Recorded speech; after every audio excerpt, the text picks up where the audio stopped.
It was 6 p.m. on a Friday, and Dr. Gruber was asking me to stay late. The biomedical waste needs to be picked up tonight. That stuff can't sit here all weekend. With all due respect, Dr. Gruber, that's not my fucking problem. Can you at least stay until they come pick it up? No. I'll pay you overtime. Overtime and a half. Fuck. Okay. But if they're not here by 8, I'm leaving. Thank you so much. Being in an OBGYN office was the last place I'd want to be on a weekend night. Well, not the last place. Being in a tent in the Ozarks, leaking rain, in the middle of bear country, with no working toilets for miles. That was much worse. Like my 5-year anniversary trip. But this office was probably the next worst thing. Waiting for the biohazard disposal guys was even worse, because now I was picturing all the stuff contaminated in those bags. Oh no, it wasn't just needles and swabs. We had a woman come in last week, 6 days postpartum, complaining of a golf ball-sized blood clot. Her description was, unfortunately, extremely accurate. So, anyway, me and the nasty stuff, all alone in the office. At least we had Wi-Fi. I sat down at the front desk and pulled out my phone, scrolling aimlessly through TikTok. But only a few minutes had gone by when I heard a door slam from somewhere inside the office. I stood up, clutching my phone. Hello? I scanned the hallway, leading to the exam rooms. All the doors were open, lights on, except for one. Maybe the medical waste guy is already here. I'd gone to my car to get my phone charger about 10 minutes ago. Maybe he'd somehow come in when I was out. I hadn't locked up the office yet. Maybe he let himself in. I walked down the hallway and stood outside the door. Who's there? I called. Silence. I turned the knob and slowly pushed the door open. No one was there.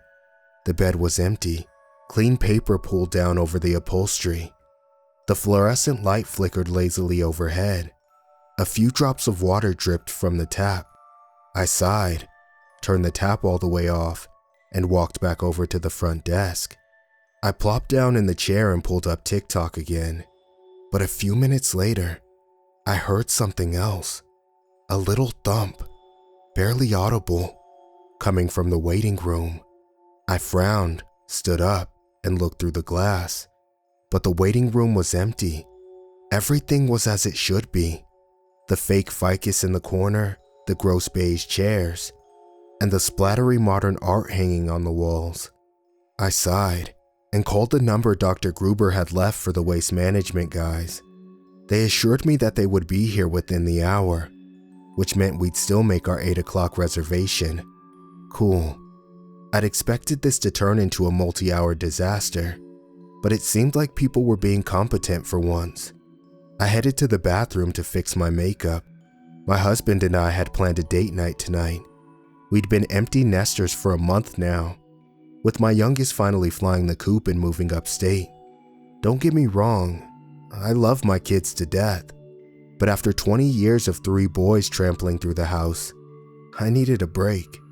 I leaned in close to the mirror and applied an extra layer of eyeliner. Then I texted Rob, letting him know I might be a little late. Then I lifted the toilet lid to pee. Gross. The toilet was filled with blood. For Pete's sake. People are always talking about how men are disgusting, but seriously, not even bothering to flush the toilet? The entire bathroom stank of metallic blood and something rotten. My stomach lurched. Holding my breath, I leaned over to flush the toilet, and then I ran out of the bathroom as fast as I could. I sat back down at the front desk, eyes shut, breathing in deep breaths of fresh air. Finally, when the nausea subsided, I opened my eyes. I froze. The waiting room was no longer empty.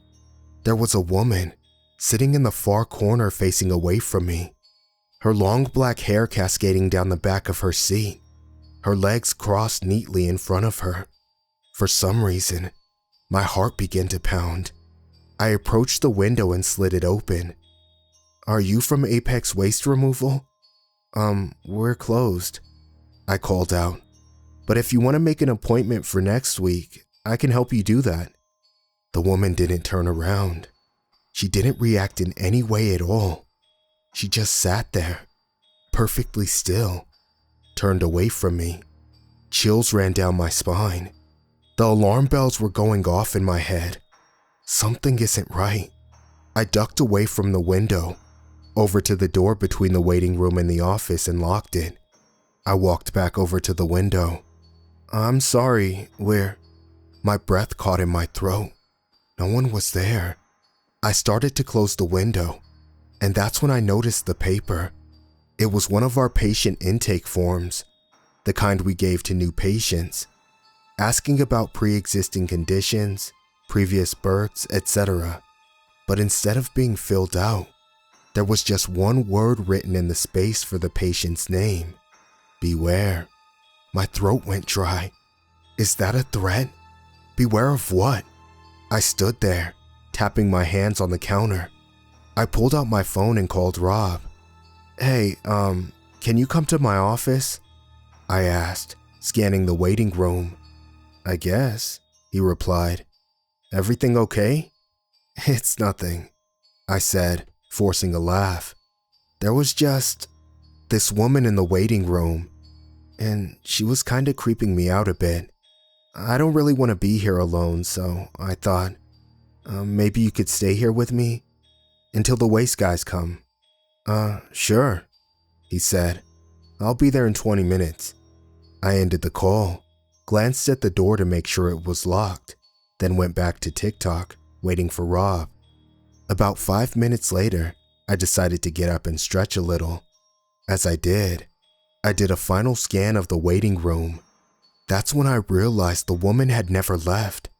She was crouched behind the fake ficus, dark hair falling over her face, blending in with the shadows, hands pressed to the floor in sort of a leapfrog crouch.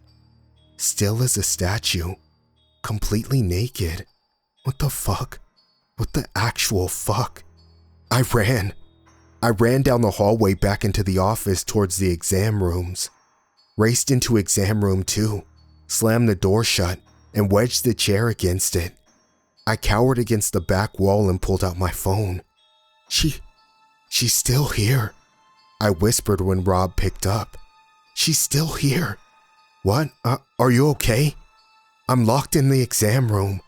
"But call the police. There's something really wrong. I think." My voice was cut off by a strange wet splat sound coming from inside the room. The phone fell out of my hand. I turned towards the direction of the sound. What the? My mind went blank as I stared at the biohazard waste bag hanging on the wall. It was moving. Something was moving inside the bag. My stomach turned as I pictured a rat climbing inside, attracted by the smell of blood and waste. But it couldn't be, because it looked like protruding fingers stretching the plastic, testing the strength of the bag, as if trying to get out. What the fuck? My phone rang on the floor. I scrambled to pick it up. "The police are on their way, okay?" Rob said, his voice panicked. "Just, are you somewhere safe?" I'm still locked in the exam room," I whispered. Thump. The entire bag shuddered with motion, slapping against the wall behind it, as if whatever was inside was now wildly thrashing. A wave of nausea hit me and I forced myself to look away, turning towards the exam bed. Oh God, the woman. She was sitting on the bed, turned away from me, wearing nothing but a hospital gown. Blood trickled down her back, matting her hair, dripping onto the paper. I backed away, hitting the wall. "Please," I whispered. "Please don't." I didn't expect her to respond, but she did. First, a low whisper, 3 words. "Open the bag." "Please, please don't." "Open the bag." "I can't." "Open the bag." Her voice was guttural and low, as if she were talking from vocal cords ripped and ravaged, half severed. I let out a sob.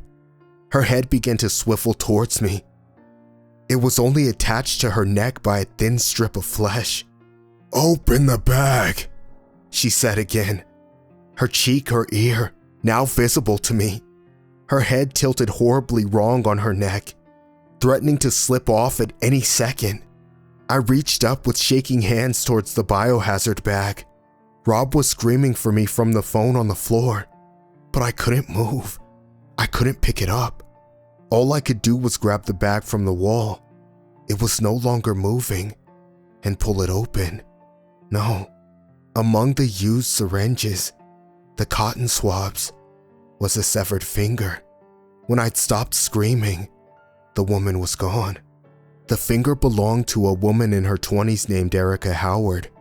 She was a patient of Dr. Gruber's, a patient who had been inappropriately touched during an exam, who had threatened to go to the police. He had murdered her 3 days ago. He had placed her remains in various biomedical waste bins inside the office early this morning, before anyone else had arrived, hoping they would get disposed of with no one noticing. That's why he was adamant they got disposed of on Friday, and didn't sit there all weekend. I'm glad Dr. Gruber is being brought to justice, but I still can't scrub the image out of my head. The woman sitting on the exam bed, her head lolling back towards me, her guttural voice telling me to open the bag, and the bloody, severed finger. I changed my mind. I don't want to be an empty nester anymore. I don't want to be alone in the house when Rob has an errand to run or works late. I want to be surrounded by as many people as possible, all the time. I never want to be alone again.